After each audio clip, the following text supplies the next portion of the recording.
Hello and welcome to online Adda for study principle for learning. दोस्तों स्वागत है आप सभी का online Adda for study YouTube channel पर। इस वीडियो में हम बात कर रहे हैं कई बड़ी और लेटेस्ट अपडेट के बारे में जो कि संबंधित है शिक्षा सेवा चयन आयोग के माध्यम से। शिक्षा सेवा चयन आयोग के माध्यम से शिक्षक भर्ती परीक्षा कार्यक्रम के बारे में, UP TGT PGT exam date को लेकर, साथ ही साथ अगर बात की जाए उत्तर प्रदेश में नई प्राथमिक शिक्षक भर्तियों या जूनियर शिक्षक भर्ती के बारे में 69,000 को लेकर, इसके अलावा और भी तमाम बड़ी और लेटेस्ट अपडेट को लेकर इस वीडियो में हम बात करेंगे। चैनल को सब्सक्राइब करके बेल आइकन को दबा लें और वीडियो को लाइक कर दें, जिससे कि आपको रियल ऑथेंटिक जानकारी online Adda for study YouTube channel के माध्यम से मिलती रहे। सीधे शुरुआत करते हैं मुद्दे की जो कि संबंधित है।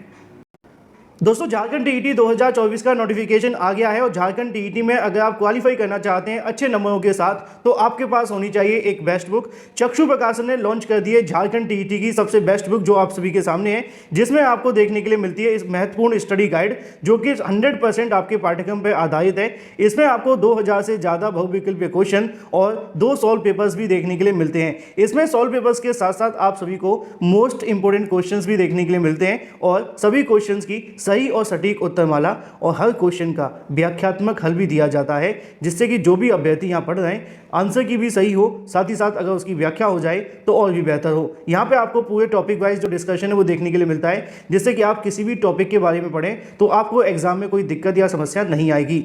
झारखंड टीईटी के संपूर्ण गाइड के साथ में चक्षु प्रकाशन का प्रैक्टिस सेट भी आता है, जिसको आप परचेस करके अपनी तैयारी और बेहतर बना सकते हैं, जिसमें आपको 3000 से ज़्यादा महत्वपूर्ण क्वेश्चंस देखने के लिए मिलते हैं। आप इन बुक को परचेस कर सकते हैं अमेजॉन या फ्लिपकार्ट से, स्नैपडील से या इनकी ऑफिशियल वेबसाइट से या अपने नज़दीकी स्टोर से। सभी ऑनलाइन और ऑफलाइन स्टोर पे बुक्स अवेलेबल हैं। अधिक जानकारी के लिए लिंक वीडियो की डिस्क्रिप्शन में दिया है। अपनी बेस्ट प्रिपरेशन के लिए आज ही परचेस करें।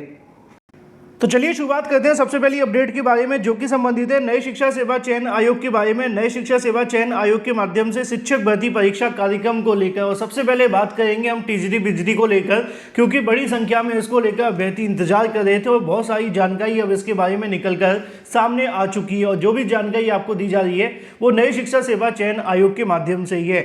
बात की जाए नई शिक्षा सेवा चयन आयोग को लेकर सबसे पहली अपडेट के बारे में, तो आप जानते हैं कि कल की तारीख में इसको लेकर अध्यक्ष के इंटरव्यू रखे गए थे 25 तारीख को, और इंटरव्यू का प्रोसेस कंप्लीट कर दिया गया है। यानी कि अगर बात की जाए टीजीटी पीजीटी के लिए नए अध्यक्ष या नई शिक्षा सेवा चयन आयोग के लिए नए अध्यक्ष के चयन की प्रक्रिया कल कंप्लीट कर दी गई है। और कंप्लीट करते हुए जिन जिन यहाँ पे जो कह सकते हैं कि अध्यक्ष के लिए इंटरव्यू लिए गए हैं, उससे संबंधित जो फाइल है वो शासन को भेज दी गई है और शासन के माध्यम से अप्रूवल मिलते ही यहाँ पर नए अध्यक्ष की नियुक्ति कर दी जाएगी।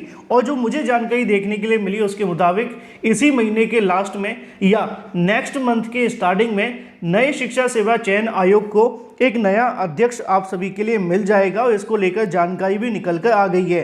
और इसी के साथ अगर बात कर ली जाए टीजीटी पीजीटी एग्ज़ाम को लेकर और असिस्टेंट प्रोफेसर के एग्ज़ाम के बारे में, क्योंकि सबसे बड़ा इंतजार इसी को लेकर बना हुआ था, तो जानकारी देखने के लिए मिली है कि नई शिक्षा सेवा चयन आयोग के अंदर जैसे ही अध्यक्ष आते हैं उसके बाद में 2 अधिकारियों की यहाँ पे नियुक्ति और आपको देखने के लिए मिलेगी। एक है एग्जाम कंट्रोलर और दूसरे हैं अगर बात की जाए उप सचिव को लेकर। उप सचिव के बारे में आज ही के न्यूज़पेपर में एक जानकारी भी निकली थी कि शिक्षा सेवा चयन आयोग के उप सचिव के 4 पदों पर कतार में 42 अधिकारी, जिसको लेकर लिखा हुआ है कि एडेड से लेकर माध्यमिक, प्राथमिक और भी तमाम विद्यालयों में नई शिक्षक भर्ती के लिए गठित किए गए उत्तर प्रदेश शिक्षा सेवा चयन आयोग का कार्य शुरू करने के लिए कई अधिकारियों की आवश्यकता है। वर्तमान में सचिव के अलावा अन्य पदों पर तो प्रभारी तैनात हैं या पद रिक्त हैं। उप सचिव के लिए सृजित 4 पदों पर नियुक्ति के लिए अधिकारी आवेदन किए गए और आवेदन की स्क्रीनिंग में तकरीबन 42 आवेदक मानक पर उपयुक्त मिले हैं, जिसमें से 4 का चयन हो गया है। और आयोग में अध्यक्ष के पद पर प्रमुख सचिव उच्च शिक्षा MP अग्रवाल कार्यवाहक के रूप में अभी भी कार्यरत हैं। तो बड़ी और ब्रेकिंग न्यूज़ देखने के लिए मिल रही है कि यहाँ पे अध्यक्ष की नियुक्ति कंप्लीट हो गई है। अब आप सभी के सामने उप सचिव की नियुक्ति का प्रोसेस भी शुरू कर दिया गया है और इसको भी इसी महीने के लास्ट में आते आते कंप्लीट कर लिया जाएगा या फिर फर्स्ट वीक ऑफ सितंबर के अंदर यहाँ पे सारी चीज़ें कंप्लीट हो जाएंगी।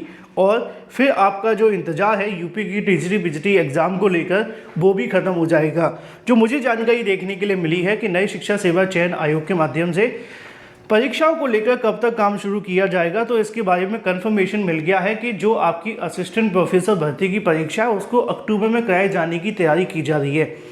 एक बार जैसे ही अक्टूबर में नई शिक्षा सेवा चयन आयोग के माध्यम से असिस्टेंट प्रोफेसर की परीक्षा होती है, उसके बाद में 30 दिनों के अंदर अंदर टीजीटी बीजीटी का एग्ज़ाम हो जाएगा। यानी कि अब आप सभी के टीजीटी बीजीटी एग्ज़ाम को लेकर जो यहाँ पे सचिव के माध्यम से जानकारी दी गई थी, उन्होंने कहा था कि पूरी कोशिश करेंगे कि टीजीटी बीजीटी का एग्ज़ाम इसी साल हो जाए और उसके संबंध में अब थोड़ा काम भी शुरू हो गया है। अध्यक्ष के आते ही, एग्ज़ाम कंट्रोलर के आते ही टीजीटी बीजीटी एग्ज़ाम की जो गाड़ी है वो चल पड़ेगी। इसलिए अपनी प्रिपरेशन करते रहें, क्योंकि अब इसको लेकर जो प्रोसेस है वो शुरू कर दिया गया है। बहुत जल्द आप सभी के सामने यहाँ पे अधिकारियों की नियुक्ति से संबंधित प्रोसेस भी कंप्लीट हो जाएगा। जैसे ही ये कंप्लीट होता है उसके बाद में आप सभी के लिए विज्ञापन जारी होगा। लेकिन इसी बीच अगर बात कर ली जाए अपनी अगली अपडेट के बारे में, जो कि संबंधित है उत्तर प्रदेश के अंदर नई प्राइमरी शिक्षक भर्ती को लेकर, साथ ही साथ अगर बात की जाए 41,000 नई जूनियर शिक्षक भर्ती के बारे में, क्योंकि प्राथमिक को लेकर जब बात होती है तो अभ्यर्थी 41,000 के बारे में भी जानना चाहते हैं। अगर बात की जाए उत्तर प्रदेश में नई प्राइमरी शिक्षक भर्ती को लेकर, हाल ही में अभ्यर्थियों के माध्यम से कई अलग अलग धरना प्रदर्शन किए गए थे, ट्विटर वार भी रखा गया था नई शिक्षक भर्ती को लेकर, और सीएम योगी के माध्यम से एक अनाउंसमेंट भी की गई थी जिसमें उन्होंने कहा था कि आने वाले साल में वो 2 लाख से ज़्यादा नौकरियां देंगे। लेकिन अगर बात की जाए नई शिक्षक भर्ती को लेकर तो इसके बारे में क्या अपडेट है, मैंने आज भी कई अधिकारियों से जानने का प्रयास किया गया कि नई शिक्षक भर्ती को लेकर क्या चल रहा है। तो ऐसे में उनका कहना था कि उत्तर प्रदेश में प्राथमिक शिक्षक भर्ती को लेकर जो प्रोसेस है वो 69,000 शिक्षक भर्ती की वजह से अभी ओवर शेडो हो गया है। यानी कि जो थोड़ा बहुत अभ्यर्थियों ने दबाव बनाया था वो कहीं ना कहीं नई शिक्षक भर्ती की वजह से थोड़ा सा रुक गया है, या 69,000 शिक्षक भर्ती की वजह से थोड़ा सा डिले हो गया है। क्योंकि अभ्यर्थी मांग कर रहे थे नई शिक्षक भर्ती को लेकर, लेकिन सरकार 69,000 के पेच में फिर से फंस गई है ना। तो इसको लेकर उनका कहना यह है कि एक बार 69,000 शिक्षक भर्ती क्लियर हो तभी कुछ स्पष्ट हो पाएगा। उससे पहले अगर शासन कोई आदेश जारी कर दे तो बात अलग है, अदरवाइज पहले 69,000 को क्लियर करने के बाद ही उत्तर प्रदेश में नई शिक्षक भर्ती को लेकर कोई अपडेट मिल सकती है।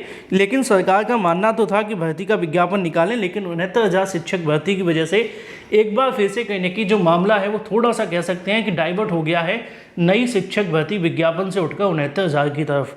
बात की जाए 41,000 जूनियर शिक्षक भर्ती को लेकर, इसके बारे में अभ्यर्थियों के माध्यम से कोर्ट केस किया गया था जिसमें उन्होंने मांग की थी कि प्रमोशन को बंद कर दिया जाए और प्रमोशन बंद करने के बाद में जो जूनियर शिक्षक भर्ती उसका विज्ञापन निकाला जाए, क्योंकि बीएड करने वाले अभ्यर्थियों के पास में ज़्यादा मौके हैं नहीं हैं। तो इसको लेकर जानकारी देखने के लिए मिली है कि जो आपकी नई जूनियर शिक्षक भर्ती को लेकर अभ्यर्थियों के माध्यम से हाई कोर्ट में याचिका दाखिल की गई थी, उस पर अभी शासन के माध्यम से जवाब नहीं दिया गया है। और जो मुझे जानकारी देखने के लिए मिल रही है कि इस पर जब तक जवाब नहीं आ जाता तब तक फाइनल नहीं हो पाएगा, क्योंकि सरकार तो अभी आप जानते हैं 69,000 में लगी हुई है तन मन धन से, और इसी वजह से 69,000 शिक्षक भर्ती के कारण 41,000 जूनियर शिक्षक भर्ती में भी देरी हो रही है। यानी कि देरी इसलिए हो रही है क्योंकि अगर कोर्ट में जवाब दे दे तो उसके बाद ये फाइनल हो जाएगा, और जैसे ही ये फाइनल होगा तो उसके बाद पता चलेगा कि नई शिक्षक भर्ती आएगी या प्रमोशन से पद भरे जाएंगे। अब बात 69,000 की वजह से सब जगह लटकी हुई, थोड़ी सी बात 69,000 पर भी कर लेते हैं।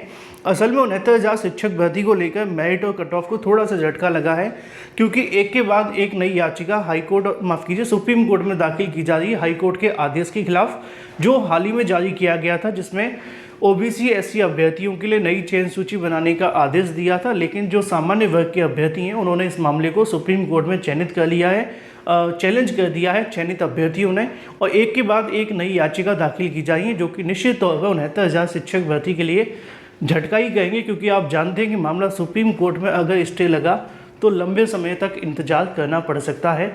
जैसे कि पिछली बार मार्च में ऑर्डर आया था पिछले साल, इस साल ऑर्डर आया अगस्त में, यानी कि लगभग 1.25 साल हो गया।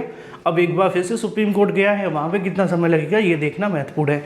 बात की जाए जेटेट को लेकर, आप जानते हैं कि जेटेट के लिए आज आवेदन की अंतिम तारीख है। अगर आवेदन करना चाहते हैं तो कर सकते हैं। Thank you for watching this video.